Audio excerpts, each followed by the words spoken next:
Ticket વહેંચણીને લઈને ભાજપમાં ભડકો જોવા મળી રહ્યો છે, ત્યારે સાબરકાંઠા બેઠક માટે ભીખાજી ઠાકોરના સમર્થનમાં વિરોધ સન્માનનું નામ નથી લઈ રહ્યું। આજે અરવલ્લીના ભિલોડા ખાતે ભીખાજી ઠાકોરના સમર્થકોએ હાઈવે ચક્કાજામ કરી વિરોધ નોંધાવ્યો હતો।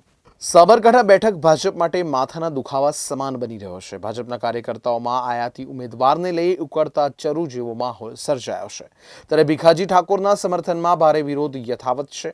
ગઈકાલે મેઘરજ અને ત્યારબાદ મોડાસા કમલમ કાર્યાલય પર ભારે વિરોધ અને સૂત્રોચ્ચાર બાદ આજે ભિલોડા ખાતે ભીખાજીના સમર્થકોને ભાજપના કાર્યકરોએ ભાજપનો ખેસ પહેરી ભારે સૂત્રોચ્ચાર સાથે શામળાજી ઈડર સ્ટેટ હાઈવે પર ચક્કાજામ કરી ભારે વિરોધ નોંધાવ્યો હતો અને મૂળ ભાજપના કાર્યકરોને ટિકિટ ન અપાય તો પરિણામ બદલી દેવાની ચીમકી આપી હતી। સાથે જ ભીખાજી ઠાકોરને ફરીથી ભાજપ તરફથી લોકસભાની ચૂંટણીના ઉમેદવાર બનાવાય તેવી માંગ કરી હતી।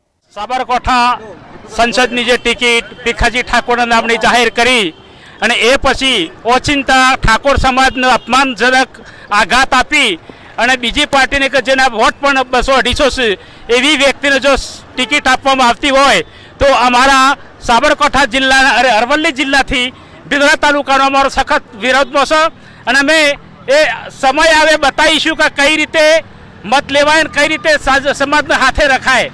એટલે અમારા ઠાકોર સમાજની જે ખરેખર જે અન્યાય કરે છે એ બાબતે અમે શોખી લેવા તૈયાર નથી। એટલે અમારા ફરી વિચારણા કરી અને ઠાકોર સમાજને ટિકિટ મળે એ બાબતે અમારું આજનું અમારે એમ કે ભીખાજીને ટિકિટ મળવી જ જોઈએ અને અમારો આજનો એ જે અમે દેખાવ કરીએ છીએ એ અમે કરી બતાવીશું। આજે અમારી જે ચૂંટણી ચાલે છે તેમાં ભીખુજી ઠાકોરને ટિકિટ આપી 10 દિવસ સુધી તેમનો પ્રચાર ચાલુ થયો અને વચનથી ભીખાજીને ટિકિટ કાપી એક હયાતી ઉમેદવારને ટિકિટ આપવામાં અમારા તમામ સમાજો ભિલોડા તાલુકાના સખ્તમાં સખ્ત વિરોધ કરે છે અને ભારતીય જનતા પાર્ટી પ્રદેશ કાર્યકરના સિનિયર